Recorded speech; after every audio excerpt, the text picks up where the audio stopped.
Informasi lain, Saudara, tentang perkembangan kasus Vina dan Eki. Kuasa hukum Peggy Setiawan optimis hakim akan mengabulkan gugatan pra-peradilan atas penetapan tersangka Peggy oleh Polda Jawa Barat. Kuasa hukum Peggy Setiawan bilang salah satu yang menjadi dasar dalam gugatan pra-peradilan penetapan tersangka kliennya adalah kesaksian teman dan chat di media sosial yang membuktikan bahwa Peggy berada di Bandung saat peristiwa pembunuhan Vina dan Eki. Kini pihak kuasa hukum menantikan bukti yang akan disajikan penyidik saat pra-peradilan nanti. Tentu kami sampaikanlah beberapa dalam posita itu dari keterangan saksi-saksi yang kami punya bahwa memang Peggy Setiawan berada di Bandung. Tinggal nanti penyidik yang akan membuktikan, akan menunjukkan alat buktinya kepada hakim tunggal itu apa alat buktinya sehingga klien kami ditetapkan sebagai tersangka. Jadi baik keterangan saksi maupun chat ya itu menjadi alasan kami ya klien kami itu tidak terlibat, tidak berada di TKP. Merespons banyaknya keluhan dari terpidana kasus Vina terhadap proses penyidikan yang terjadi pada 8 tahun lalu, Kompolnas menyebut saat ini ayah Eki, Ibtu Rudiana, masih dalam proses pemeriksaan di Propam. Saat ini Polri tengah melakukan audit investigasi kasus Vina pada saat ditangani 8 tahun lalu.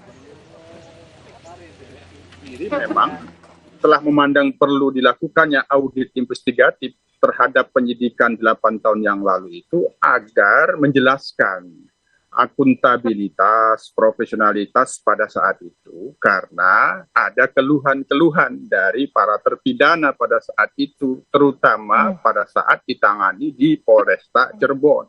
Dalam proses ini kami memantau proses melakukan audit investigatif ini telah dilakukan adanya asistensi dari Inspektorat Pengawasan dan Propam dan dalam pantauan memang Pak Rudiana masih dalam proses pemeriksaan.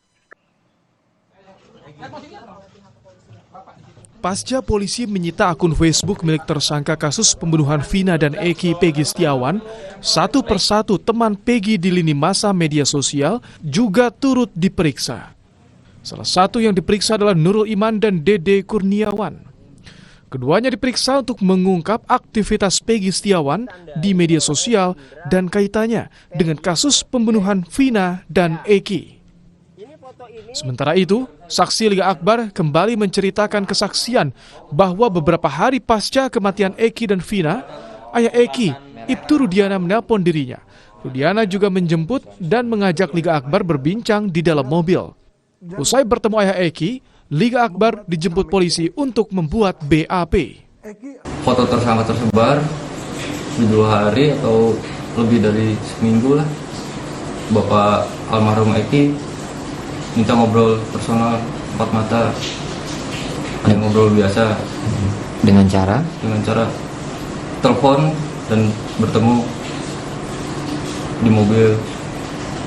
Setelah itu hanya ingin menguatkan, bilangnya soal pakaian almarhum yang dipakai saja itu awalnya.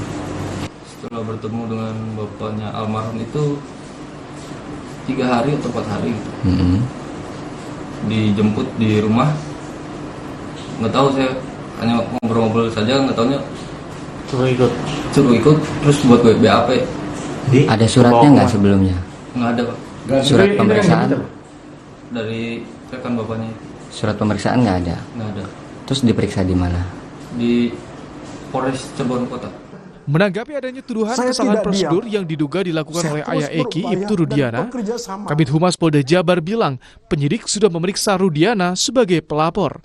Selain penyidik, tim asistensi dari Mabes Polri juga sudah meminta keterangan pada Ibtu Rudiana. Sejauh ini sudah dilakukan pemeriksaan. Ya, sudah dilakukan pemeriksaan dan tim yang kemarin datang khususnya mengasistensi kami juga tentunya mengambil keterangan dari yang bersangkutan. Ya, tentu kita tidak tahu hasilnya seperti apa. Nah, nanti kita tunggu seperti apa hasil pemeriksaan yang sudah dilakukan baik oleh tim pengawas internal maupun tim pengawas eksternal.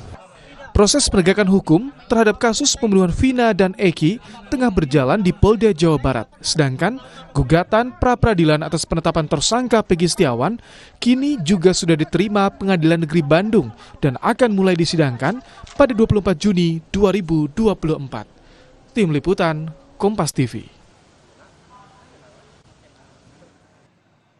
Usai jeda, Saudara, Menteri Koordinator Bidang Perekonomian Erlangga Hartarto menyebut tidak ada anggaran bantuan bagi keluarga korban judi online. Selengkapnya di Kilas Kompas.